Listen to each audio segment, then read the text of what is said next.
Ooh, welcome everyone to another episode of Slasher Scotty. I am your host, Scotty McCoy, and boy, do I have a surprise for all of you. I have on Zoom with me right now Trixy Valentine, and they are do they were a part of the weakest link, which is Yeah, amazing. That's so exciting. And plus, obviously, a fabulously flawless drag queen superstar. So glad to have Trixie back on the show. They are my great friend. We've been friends for years now.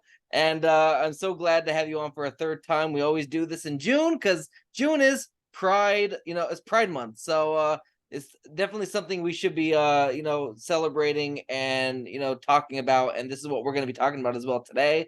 Some questions might be similar to the last two interviews, just as a follow-up, but let's do that refresher question.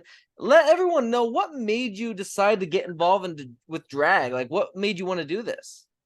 yeah. As a recap, drag has originally just started out as a creativity outlet for me to express myself, perform in front of people. As a reminder, I used to be a geek belly dancer with the troupe Antipode and go to conventions. I used to do color guard. I did theater and I did all these other outlets. And like drag was that thing of I'm going to do something more and creative and express myself in this way, and has turned into a huge platform now where I now get to, be authentically myself in the sense of like being creative and looking fierce and fabulous. But then, like, now I get to tell stories to people and listen to people and motivate people and inspire people. It's just been nothing but up hill in a good way for since I started. So drag now from what it was to what it is, it's just been now I have a voice. Now I have something I can do that inspires other people to want to come out, to want to tell people like this is who I am, and I'm in for it. I love this journey. Absolutely. I absolutely hate making your promo flyers because it's so hard to pick which picture to use. They're so amazing. I'm like doing it for like at least 30 to 45 minutes, like try looking through your pictures and like, do I like this one? Oh, I really like this one. Oh, wait, this one, I like this one. I don't know what to use. Yeah. Yeah. I mean, I do look good. I did not always look good. It took a lot of time to look this good. I've been doing this for over 9 years now. Next year is my 10-year anniversary. So I have no idea what I'm going to do to celebrate 10 years of drag, but I don't have to cross that bridge till February of next year. Absolutely. Yeah, I think that'll be great. Oh my God, 10 years is amazing. Like, that's absolutely amazing. I think we've been friends for almost 10 years too, which is crazy, or close Mm-hmm. to it, Mm-hmm. which is amazing. As I mentioned earlier, June is Pride Month. So why is Pride Month so important for those people that don't really understand what this month is, why it's celebrated? Yeah, so it's very interesting because I get this question every year, and I think it's an important one to continue to ask because the importance is always changing or growing. And it's like originally, right? Pride wasn't a celebration of, a party; it was a riot. It was making sure queer people stood up for themselves finally, against what laws were put in place against them, against the social barriers that form to like prejudices or discriminations were towards us. And that's where pride originally stemmed from, is saying enough is enough. We're not going to be treated like second class. We're not going to be treated as an other. We're going to be treated as a human. And so now it's shifted and changed into these giant understanding of visibility, this a lot more ways to get platforms. Pride to me, I have also seen as a way to have a platform for queer people, for LGBTQA plus people to now speak on some of their lived experiences and continue that narrative of like we're not going anywhere. And I think it's more important than now from some of the things that are kind of happening in the news. Like we need to tell people like we're still here, regardless if you think we shouldn't exist, regardless if you think we have a mental illness. Like get your facts straight. As a queer inclusive sex educator, I don't know how many times I have to constantly correct people on like let's actually talk about what we're saying here because I don't think you fully understand. So pride has now become an event, an awareness, and it shouldn't happen just 1 month a year, even though it is Pride Month. Like we as queer folks are celebrating our life every day. Yeah.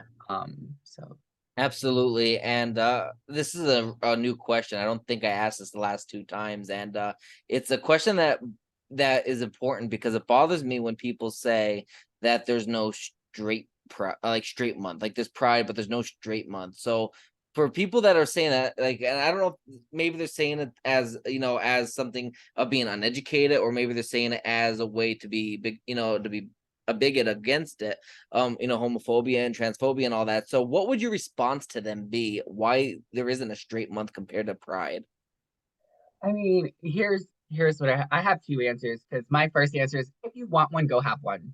Right. Ain't nobody gonna stop you from no, ain't nobody is stopping you from celebrating your sexuality or your Right. gender identity or any of those things. Why? Because it's the norm. It's what we are constantly told, like this is the normal rhetoric of how somebody's supposed to behave in or be. So for me, my first answer, I would just tell someone, so go have one. Like if you think we're just here to celebrate our sexual orientation and gender identity for the pure fact that this is just what we're celebrating, you're missing the key points of like, no, we're celebrating because we've been oppressed, historically marginalized, outcast, harmed, killed, right? Like these are all things that have happened specifically because of our gender identities and sexual orientations. And for those who are straight or cisgender, right, like you are not going out, like no one is going to be killing you or putting policies against you because of who you love, right? Who Even you want.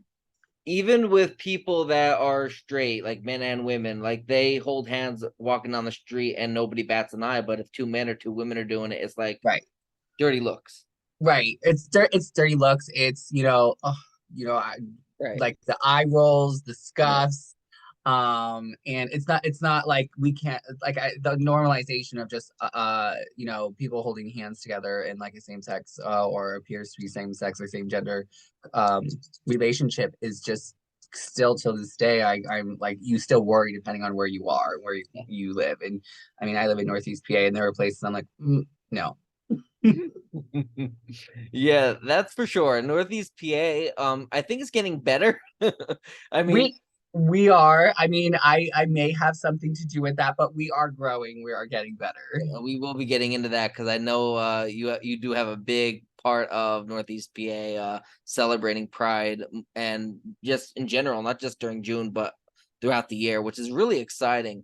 And I even asked you about how should I do my introduction. That's all improv. I always do my introduction improv. I don't write that stuff down.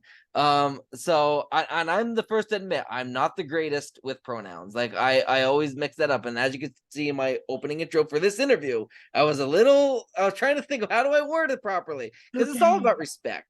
Yeah. Which goes into my question about pronouns. Because if you're talking about an ever changing thing, pronouns are changing because it's becoming more popular. It's becoming more appropriate, like to identify somebody. It really is. Because I mean, you can't, like, it's just about respect. So what would you say to people on why using proper pronouns is appropriate and respectful? So, how I teach this and how I tell people is in the understanding of like pronouns are not new. I'll just put it out there. A lot of times people are like pronouns are new, and it's not. Like we've always had them. Actually, the singular they has been used since the 1300s. Yeah, It's just become more common to actually use it in commonality language, communication. I could But just say seventh grade English. Like that's right, what you learn at seventh grade English. right. So it's not new. However, there are new pronouns out there. I will state Mhm. that there are neo pronoun. Yeah, they're called neo pronouns. It took me a minute to figure out what the prefix of it. So neo pronouns or new pronouns that are out there. So yes, there are new ones, but regardless of a person's pronoun, the reason why it's important is so when we have our names tell everything. Our names are the reasons why we're able to get like IDs, a job, housing, right? Like when you go into the bank and opening a bank account, like our names are attached to everything we have. And so our names are very important to us. The pronoun is literally supposed to replace the name in which we are, referring to a person. So if you are respecting my name to such a high degree of this is who I am, as a person should, which we don't necessarily have to get in there because some people do change their names and stuff, and you should be respecting the name that someone tells you. Yeah. But with that, pronouns should be equal to that same respect, right? So if my name is Jacob, which it is off camera, I'm Trixie now, but my pronouns are they, them, right? And so when you're referring to me because you're referring to me, Mhm. you should be respecting that with the proper pronoun and usage. Absolutely. And I know with me, I've been teaching. I just started teaching again because I'm going back to grad school, and I'm a teaching assistant, and that is helping me pay for grad school because I don't want to go in debt anymore. Yeah. So I've been doing that as a side gig, and one of the trainings we have is using proper pronouns, because it is a thing now, because on every application it now asks you what is like pronouns that you use, because it is a respectful thing, and people, like, you can't just assume somebody's pronouns, just like you can't assume somebody's gender, you can't assume somebody's, whatever they are, you can't assume that, like, that it's just not, you can't do that. So we have a proper training on that, and they always told us, like, if somebody tells you that this is their pronouns or this is their name, this is what you call them. But legality wise, like, for example, if we have to put grades, then if they're assigned, that's what their name is that they wrote in, that's what they do. But if they tell you that is my legal name, but can you please call me this name because this is what I go by, then you have to respect that and call them by that name. Yeah, it's really all about respect. So I guess, Well, I'll also add it's beyond a little it's respect, yes, the yeah. general different. I'll also add though to that it's the normalization that trans and non gender non-conforming and non-binary people also exist equally. And so they're using pronouns and going about it in the way like normalizing conversations and pronouns should not be taboo, yet it is. So there is that also like tactical strategy of normalizing language Yeah. because language is adaptive. So I just wanted to add that in there Oh with yeah, absolutely. And I mean, if and people when people say that, oh well, I don't want to call somebody by those pronouns. Well, you call them he, or go to him, or say she. You're still using pronouns, even if it's the wrong one. So what's wrong with using the right ones? right. Yes, that part right there. But Right? yeah, Like, it's yeah. not that complicated. Like, if you aren't, and that's where my next question is going. If you aren't familiar with calling somebody by like, or asking them for their pronouns, and you just say him, but they say, well, can you please call me they, or can then respect them, and you and be use that proper pronoun, and that goes to my next question, where if somebody is unaware of somebody's pronouns, how do they approach them without offending them, or how can they ask appropriately and respectfully without having to offend somebody? So honestly, it's kind of there's a few different ways, but if we're in a situation where we just don't know the person, referring them to as a gender neutral pronoun like they or them is kind of the way to go because then you're not assuming or putting the emphasis on their gender right away. Asking, right, like, hey, I just want to be able to address you appropriately, right? So you're automatically putting it out there like, why are you asking? And that's called transparency. And I don't think enough people practice transparency in their communication because really Mhm. that's a lot of what this is sitting there going, hey, I'd like to address you for are, can you tell me? Because everyone thinks the golden rule is treat people how you want to be treated, which is not the golden rule. The golden rule that's higher than that is treating people the way they want to be treated. Yeah.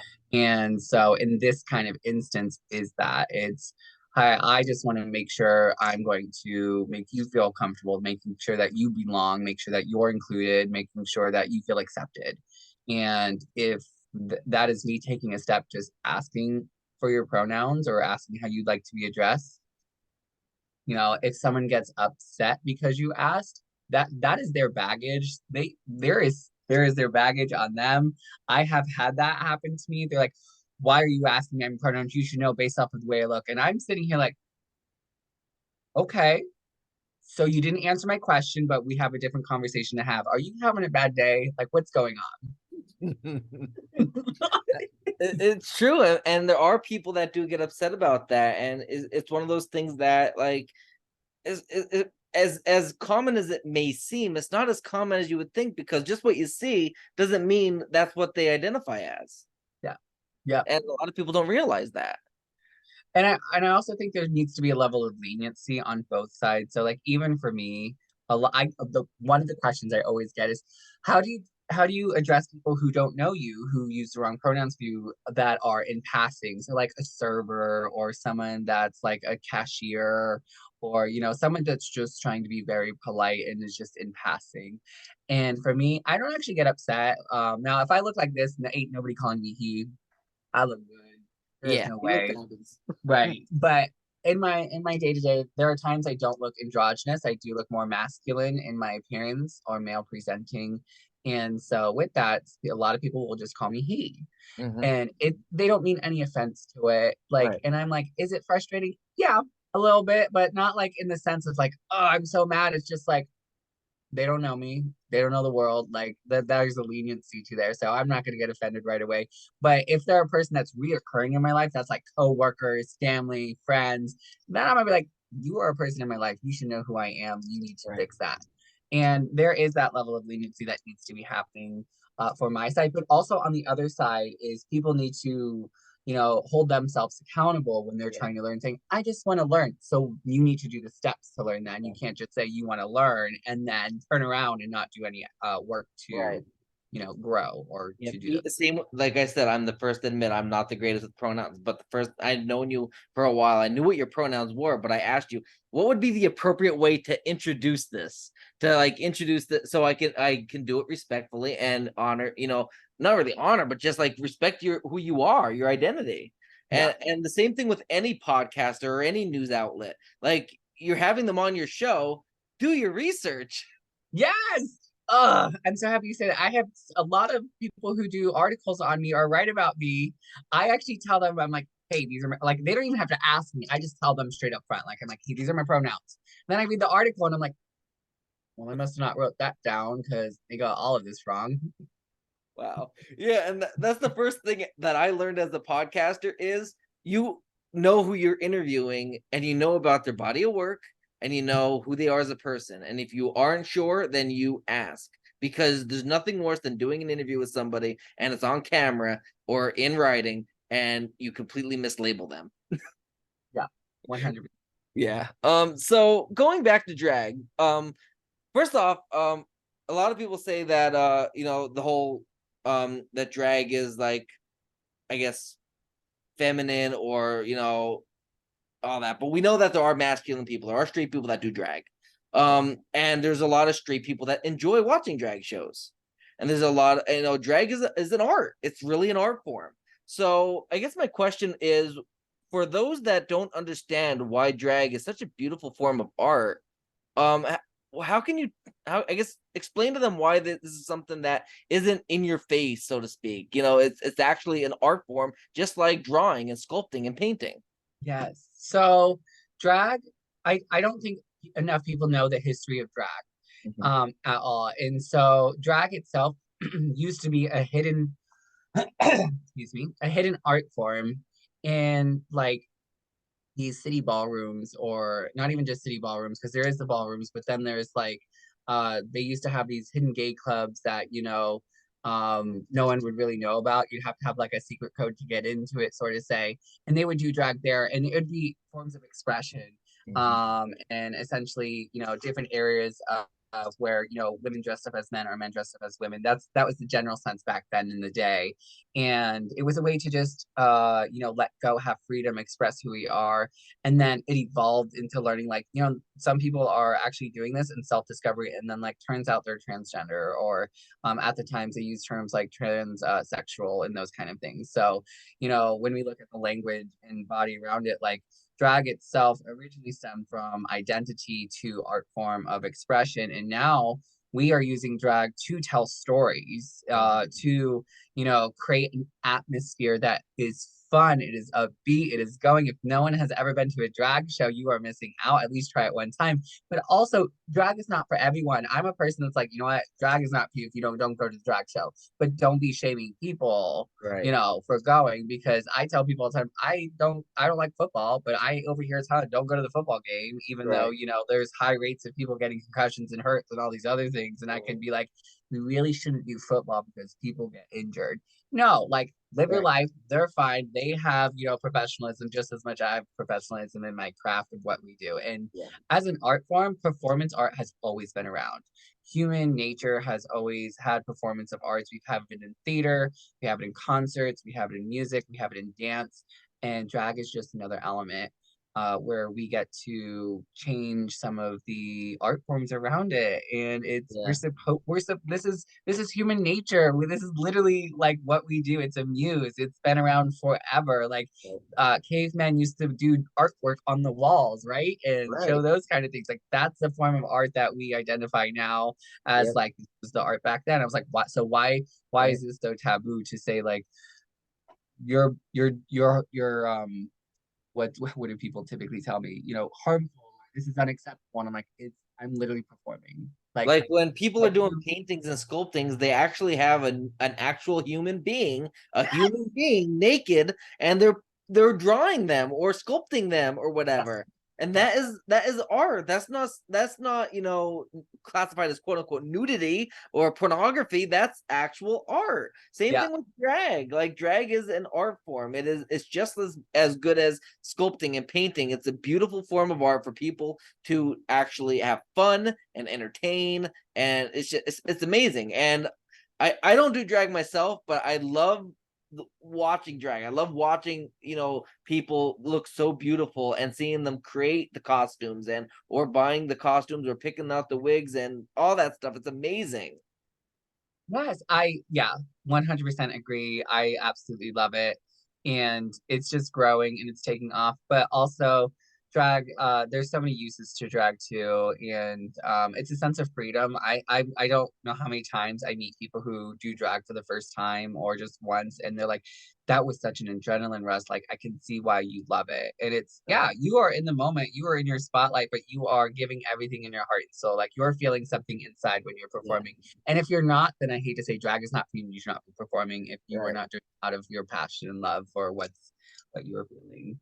So Yeah, I think the closest I've done drag was Halloween a couple years ago when I was Cruella DeVille, and I'm not gonna lie, I absolutely loved putting on the black and white wig and the fur coat and all that. It was amazing, and right, and if I had that adrenaline rush just for myself for a little Halloween party, I can right. imagine what it's like actually going on stage and performing to music and all that. I mean, it's just amazing. It's just I don't know. It's hard to even describe. It's just flawless. Like I I can't do what you do. they oh thank you, thank you, thank you. Absolutely. So as we mentioned, this is Pride Month. And for those that are wanting to experience Pride Month, what would you recommend to the community and its allies to do throughout the month? Because there are some things that aren't, I guess, age appropriate. But what would things be good for the family? So people that are saying, oh, I have kids that I want to experience this, so we can get, experience this type of, I guess, this platform so they can see what these people are celebrating. Yeah, so there are many different events that happen in different communities. For us, we have three different prides in our area.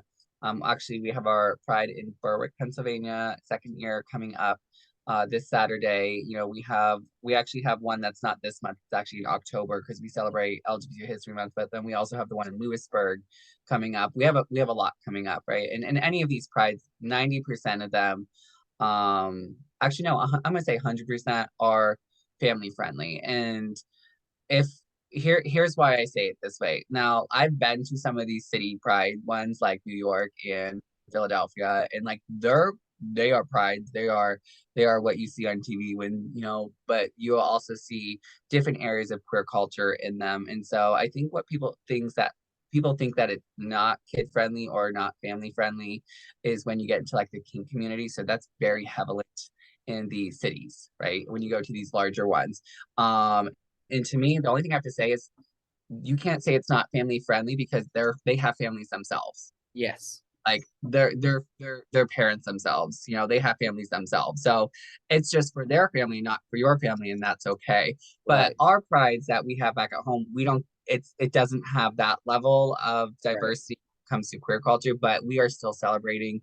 A lot of the people who do come are people from the LGBT community, but also allies. We have so many allies that come who just want to learn more or get Yeah. connected. So I'm there because I end up connecting with so many parents and children and youth members and leaders who are just like, wait, can you help me? And like we have a dialogue and we start learning and talking, and they're like, you know, Pride Month is one of those things to get connected, to build network, to build trust in your community, but it's also to listen to the narratives out there because a lot of these communities events for Pride this year, for this month, have speakers. Go support those speakers, listen to their stories. You're going to, I don't know how many times I've had to tell my story and people go, that happens in this town. I'm like, yes, we're like, it didn't go away. It just Yep. you're just not seeing it. And I think that's one of the best things about Pride is that people need to do and go is listen to these stories. And have fun. Like it is a celebration. When I say have fun, I mean literally have fun, enjoy it, Yeah. laugh. Talk to people, you know, you may not get to talk to every day. See, you know, who's represented out there. I hug, this is also the month of hugging for me. I hug so many people at Pride. So I'm just like, there is a level of people want to feel like they belong and they want to feel loved and they want to know like it's okay who you are because we in some of these rural small town areas and small town prides there is a scarcity of like how much visibility we can have before we feel that pressure of you know thy neighbor and or some of these people that are out there that just do not like us. Absolutely. And it all comes down to one word because not every pride parade or pride event is going to be for you. So it comes down to one word: research. Research if that event is for you because it might not be. And that's okay. Not every event is going to be designated to you or your family. So always research. If you do research and you still have more questions, find out who the organizer is, find out whoever's in charge, reach out to them, email, call, whatever you can do, and find out what it is. Because if you don't do your research, you're not going to know. And that's how people, I guess you could say in this day and age, quote unquote, get offended because they don't do their research on certain things. And that's really their fault at that point. So you have to just research, research, research, Yeah, research. 100%. Because what I'm finding is also the people going to Pride and then who then turn around and dictate how that Pride should be running is typically non-LGBTQA plus people. Right.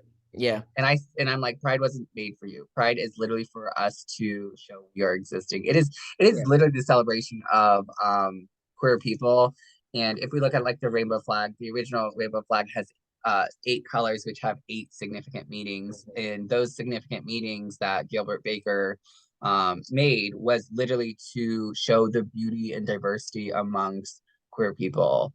And those 8 colors represented different areas of who we are, like nature, love, sex, healing, magic. You know, all of those things were built in for us for that flag. And that's where pride stems from. That's why it's the symbol of where pride comes from, because we are celebrating all of who we are, not just like one aspect of who we are. Absolutely, absolutely. And like I said, just research the pride you're going to because not every, just so you know, it's not, if kinks aren't your type of thing, then don't go to the prides that have kinks Right, involved.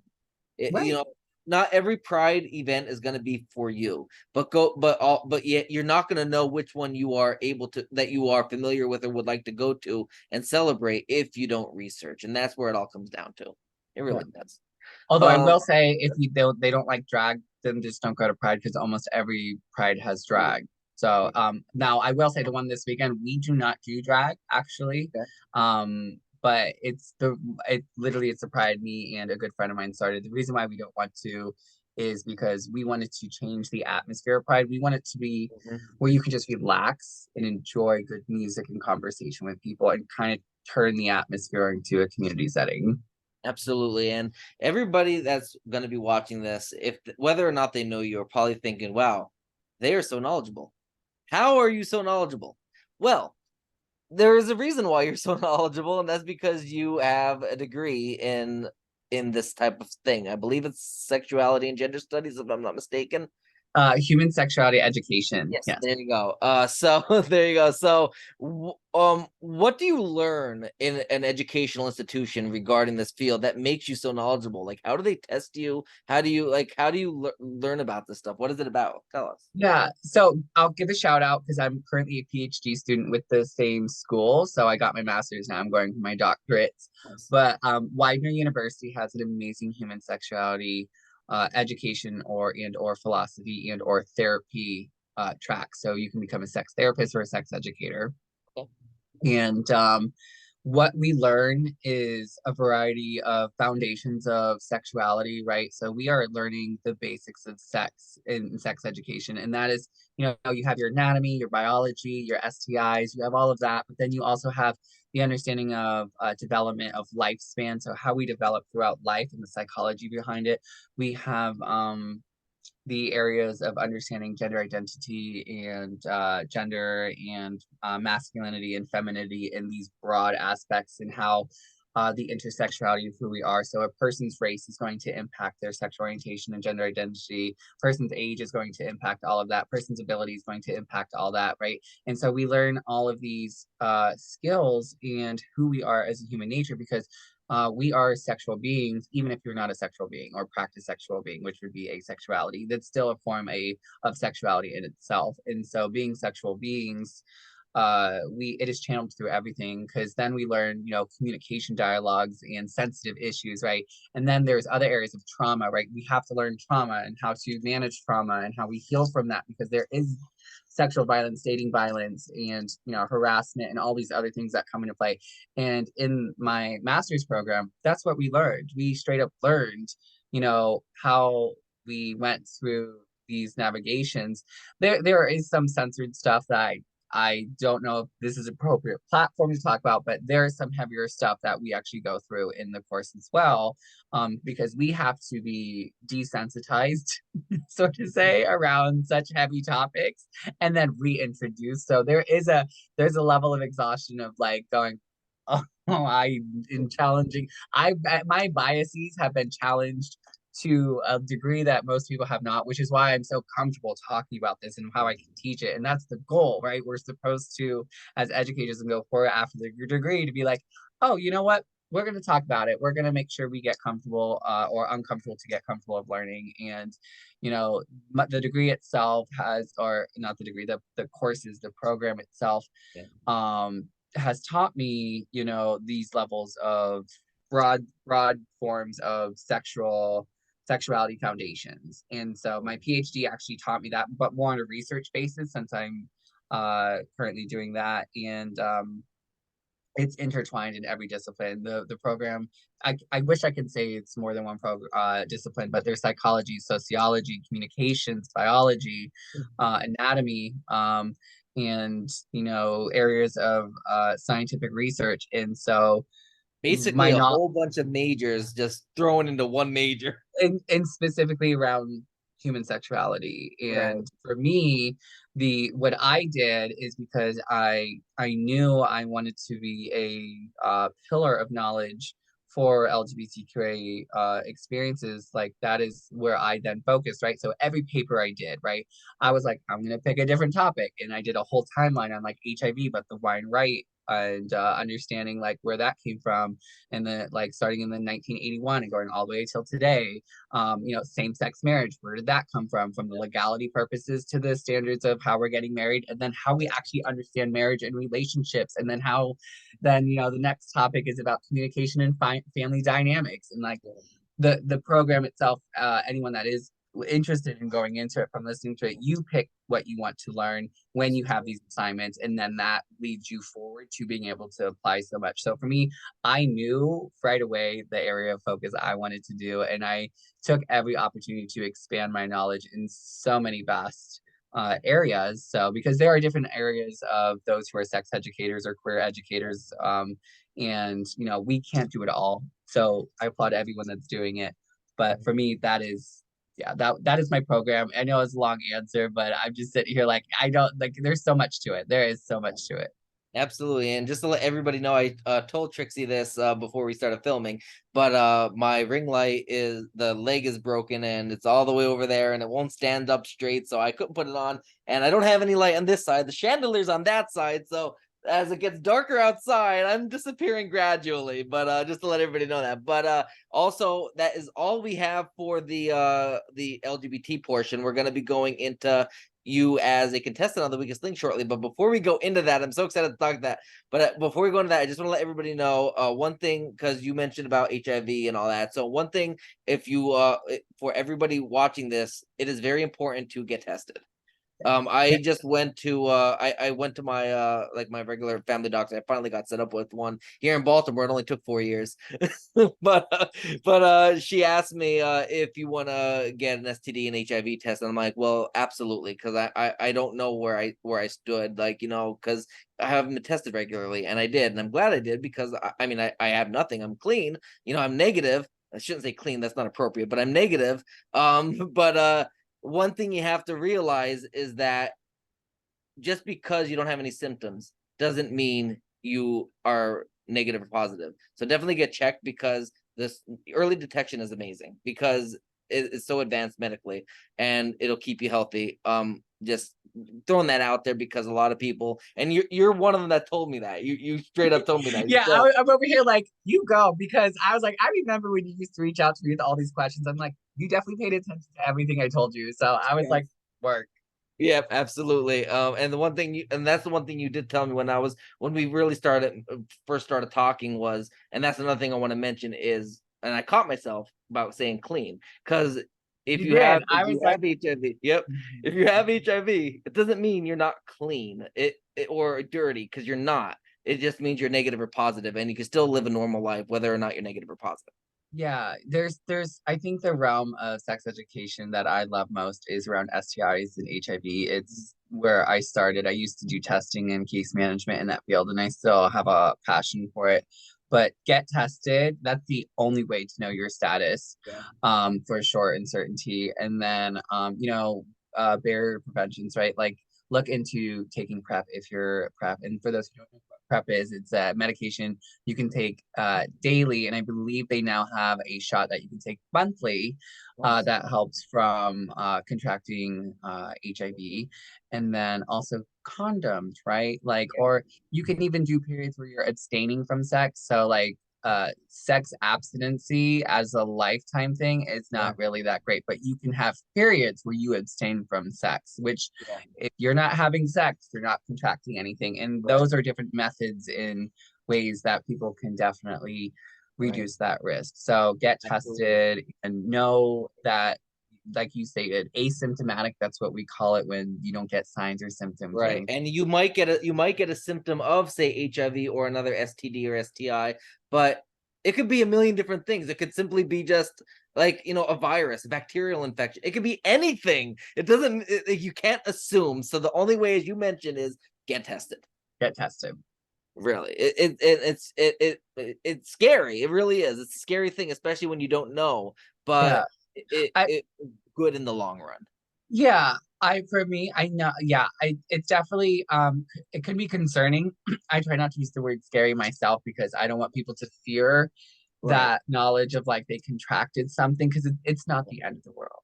But Right. at the same time, if you're trying to take responsibility in your health, and Mhm. as a person who is going to engage in intimacy or sexual intimacy with people, that's your responsibility. Yeah. So It really is. It really is. Now on to Weakest Link. Before we actually go into the production value, because I do want to ask about that, because I've always wondered how that was on game shows, but I need to talk about this right now. Jane Lynch, icon, icon. I freaking love Jane Lynch. uh, How yes. was it? We're being right there, having her right there, looking at you, insulting you. So I love Jane Lynch, and when she walked out, I maybe it's just me, and I'll take this ego anywhere, but we connected the entire game. The minute she walked out, like I don't know if it's because I was dead front and center with her, like she smiled every time she was with us, and even now the cameras rolling or going on, she was so fun, so great, and I absolutely loved her. I got to talk to her a little bit after the show because spoiler alert if you didn't see the episode, but we did make it all the way to the finale, but I can actually say this now. I did not win. So I apologize for anyone. You should still watch the episode. I didn't get a But chance to watch it, but I definitely is on my radar. And yes. it's funny because my former HR manager at Kmart way back when, we're really good friends, and she said to me, she goes, "Scotty, do you know that there's these twins that are from Berwick?" I'm like, "Oh, you have no idea." I said, I am very good Yes. friends with one of those twins. Yes. And she goes, Jane, "Oh my God, well, they're wearing heels and they look beautiful." we sure did. We absolutely they ate it up, and I lived my best life on that stage. We looked good, me and my Yeah. twin. And Jane, phenomenal human, and she's actually really, they make her, her character is supposed to be harsh, because when the cameras weren't rolling, so she was so encouraging to us. She was like, "Y'all doing a great job. Keep going, keep doing it." When the cameras were on, y'all stupid. And we loved it. It was just like, oh, okay, we got you. And That's so, great. so amazing. So what is the production value like on set? Because what we only see, us as viewers only see, is what is happening on the screen. You all answering the questions or insulting you get eliminated. So tell us how the production value behind the scenes is, and when you get eliminated, like how do they, like when you talk to the camera, like when you're just there after the elimination or whatever, how is that filmed? Yeah, so there's first of all, there are hidden cameras everywhere because when we were watching, rewatched that show and episode. I didn't even know there were cameras that were angling towards us, because we see this like big one that's in the center that's like it comes down to all of us and it zooms in, so that's how you get to like where we vote and everything, which is amazing.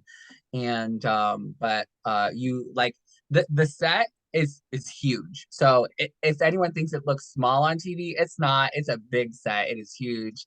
And you like walk down and you go through the tunnel, and then like right after you get pulled into this room, and then like they ask you questions and go about it in that kind of way of like, you were the weakest link, and they kind of ask you, and you have this small interview, and that's kind of like after you get voted off and when you see what people are talking about. So that's what happens for it. And then like the leading up to it, right? So all the casting producers we worked with were so amazing. So they were so nice to work with. And they just were all encouraging to like they told us we needed to speak up more, and they would come down actually between each round. They would come to you and say, just let you know, Jane's going to talk to you, Nice. right? And here's what she potentially could be talking to you about. And they did give us a little heads up of like when she was going to talk to us. It wasn't all the time. There were a few times she just went for it. And I'm like, okay. So, but that when we were telling about our stories, like when she goes, tell us a little bit about you, they came down and they would let us know, like, they're like, since there's 8 of us, they'd like let 3 of us know, like, these are the 3 that got picked to kind of say a little bit about themselves. And so Did they say it you was have like a fun. time limit? Yeah. So, well, it took 7 hours to film that Okay. episode. Wow. Yeah. So each round itself, I think it starts at like 2.5 minutes, and then 10 seconds are decreased per round.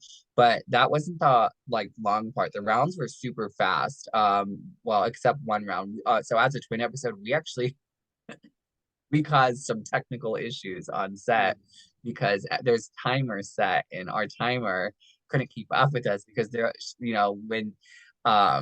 when we do the banking thing, we have to do it within a certain time. But because Jane Lynch has to say 2 names and not one, there's like a 2-second delay, and so we were trying to bank that money or something, and like we were looking up at the time because we can see how much is in the bank and stuff, and it wasn't going through, and I'm like, what's going on? So there was a round where they had to stop production for like an hour and a half to figure out this timing solution and stuff, Wow. which was, they were like, this has never happened before. And we loved it. It was great. We were all laughing, like, leave it to the twins to always break stuff. Right. So it was just so good. And they were, yeah, it was just the production was so amazing. We did start, like, we had to be at the studio at like 6 a.m. Wow. And then we went over all the rules and stuff. And we did our last interview. So we had 3 total interviews to be on the show. They scouted us out from Twinsburg. Me and Harvey Daniels went to Twins Festival last year, and there was this photo of us on Instagram that someone saw. They reached out to us and were like, "We would love you to be on The Weakest Link." And Nice. then we did an interview. They loved it. We did another interview for the second round. And then like in one of the interviews, we actually did questions. So like, how well are you good at trivia? And then the third round is the day of. They invited 11 sets of twins, but only 8 are on the show. We all met with the executive producers. They asked us questions, and I felt bad because I was like, we all the way out here, got ready, gotten dressed, everything. We're right before we even get into the stage, and now we have a chance of not even making it onto the thing if Wow. the executive producers don't like us. But obviously they loved us. Like Obviously, well, who wouldn't? they like we looked good. We had good personality energy. And I mean, for anyone that watched that, I love Harpy. If she sees this, she'll say it herself. I carried the team. But I'm very knowledgeable. I like trivia. I go to trivia every Tuesday. So Nice, nice. So for any first of all, I guess was Jane Lynch in when you met with the executives, or you just met her the first time on when you were filming? filming. Like we all stood there and they're like, we just saw Jane walk onto the set. It It's was just like, there awesome. she is. There she is. So It's awesome. So I'm gonna ask this question selfishly because I don't know and I want to watch it. Where can anybody that wants to watch your episode of The Weakest Link, where can they watch this? I'm assuming so yeah, so streaming services now that you can use for it is Peacock. Now if anyone is trying to figure out Peacock is I believe only like $5.99 a month. So if you're only looking for my episode, awesome. that, And I want to let everybody know that they are running a sale for an annual subscription. If you get it for a year, you have to pay up front, but it's 60% off. So instead of I see, forget what the price is, but it's 60% off. I don't know if they're doing it now, but when I signed up for Peacock because I got it free with Comcast, but then I'm like, I'm paying over $200 for cable and internet. I'm just gonna go to internet. I'm not yeah, dealing with cable. yeah. So and now Comcast isn't even giving Peacock for free anymore. They actually took it off. You get a Oh discount. wow. Yeah. So when I signed up for it last September, if you sign up monthly, it was like $199 a month. And then you get it, and you get it for an entire year for that price. So in September it'll be up. I don't know if they're running that sale again. Keep up. If you don't have Peacock, keep an eye out because they do have sales like that. You can sign up for free, but a lot of the stuff on there is not free. Like you do have to have a subscription to access a lot of it. They have like very stupid, I don't even know if stupid is the right word, but like shows that aren't good. Like just like, like one of the like I don't know how to describe it, but just like really shows that nobody really would watch that are Yeah. on the free platform. So make sure to definitely subscribe because I love Peacock and they have the whole WWE category. Big wrestling fan, you know that. I'm a big Yes, wrestling fan. yes, They have yes. that on there. They have Days of Our Lives. I'm a big soap opera guy, so they have Days of Our Lives on there, and they have a lot of content. They have Everybody Loves Raymond, The King of Queens, and of course, The Weakest Link. So definitely check that out. And I, we're I the should be first. getting royalties from Peacock Right. here. I was like over here, like, you better go advertise for them. We are the premiering episode too. So we're the first episode of season 3, which was a huge, phenomenal thing to have Yeah. and do. And so I'm super excited. I will say I have not watched a single episode after my episode, even though there's 2 episodes I do want to because this season had drag queens on there because we auditioned for both being twins and drag queens. Nice. We were only allowed they only selected us for one of them, which was twins, which I'm kind of happy. I'm glad I got to see the twin side. And I did do a shout out for being a third and sex educator, and Harvey got recognized as, the Navy drag queen. And so Absolutely, and I think it's better for you guys to, for you know what I mean, for I you got guys you. to actually be on the twins episode because yeah, the drag queen show would have been great, but you both got to have the twin bonding. So, you get to experience it together, which is just priceless. Yeah. And I've never felt more stressed than a game show. But would I do it again? Yes. So anyone watching that has a game show and wants me on it, I will always say yes because when I tell you it was so fun to do, it was stressful, like Yeah. stressful, but I would do it again. Like it was so fun. Absolutely.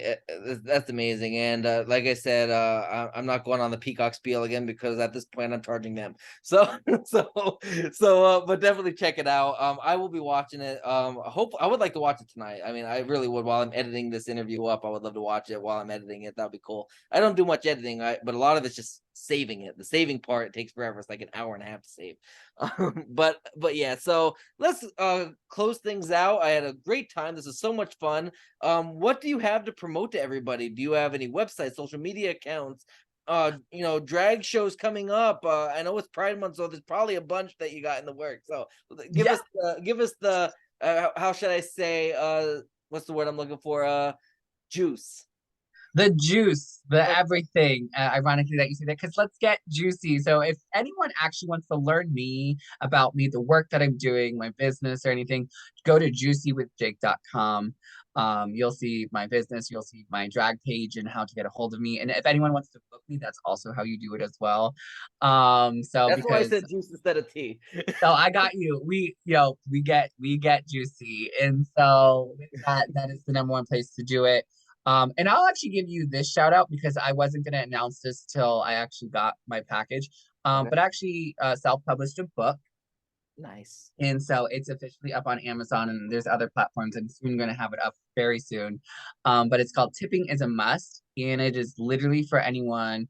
It's 100 tips to be able to create a better drag show and understand the perspectives of audience members, drag queen performers, backstage etiquette, venue owners, and fans of drag. Because I literally was like, I'm just going to write all these tips down that I give at every show when people are, when you have that audience member that's like, why is this inappropriate? Well, get this book, you'll find out why. Like, Yeah. it is the hard truth of like, and there's some good ones in there, but like consent is so important. And it talks about like that's a tip of making sure you have consent at a show. But I just want to do that plug also. It's my big thing that's coming out. And you're hearing it first here because I haven't told anyone. So you get to be Yeah, first exclusive on to be Slasher Scott. told. Yes, yes, with Slasher Scotty. Tipping is a must. It is found currently on Amazon as a book, but also you can get it on Kindle. And that's my big project. I have a few other big projects coming up I can't necessarily talk about. I have a lot of shows, like a significant amount of shows. People can find me on Facebook, Instagram, and TikTok. TikTok, actually, all of them you can find them under Juicy with Jake. Although Facebook and Instagram, I have Trixy Valentine. I only kept one TikTok account because it's already hard to manage that one, so I was not creating two. Yeah, Uh, I have like 6 different Facebook accounts. yeah, It gets very. I have my Gravestone Films. I have Slasher Scotty, the Scotty McCoy author. Like there's so many of them, and it does become a lot to manage. And when you have 6 Facebook, then you have 6 Instagram, and then you have yeah, it's yeah, a never ending process. yeah. Yeah, yeah. I'm like 2 Facebook, 2 Instagram, done. And TikTok came out, I was like one. And then I'm currently, trying to well look at YouTube. I haven't decided a lot. So many people want to be like, how do you do your makeup? And so many people like even this makeup today, Yeah. people are like, why show me how to do it? I'm like, Mhm. I guess I'm gonna have to start like filming my makeup and putting it online. And now you have to get a Twitter. Yeah. I technically have a Twitter. Will I use it? No. Right. Twitter is probably my least favorite, even though that's the only one I'm verified on, and I don't pay for it. I promise you, because I do not pay for petty things like that. If it's not real, I don't want it. Same. You gotta work for it, you gotta earn it. Right. So that's the only one that I'm verified on. I don't even use it really. Like I barely use it. It's like okay. Awesome. Well, thank you so much, Trixie, for joining me. Before I let you go, just to let everyone know, you can if you're watching this on YouTube, please subscribe. And instead of saying subscribe, you have to slash that subscribe button. So don't forget to do it. And you can also share on social media, like it, comment, whatever you want to do on all of our audio platforms, which is like Google Podcasts, Apple Podcasts, Spotify, and all those other podcasting platforms. Rate, comment, like, subscribe, share, whatever. And then, of course, you can get my merchandise. This is one of the shirts I got. You can get it from my merchandiser, virtual merch booths on the Slasher Scotty section on there. You can get your merchandise. Top quality work. I have so many cool different designs on there that they made for me.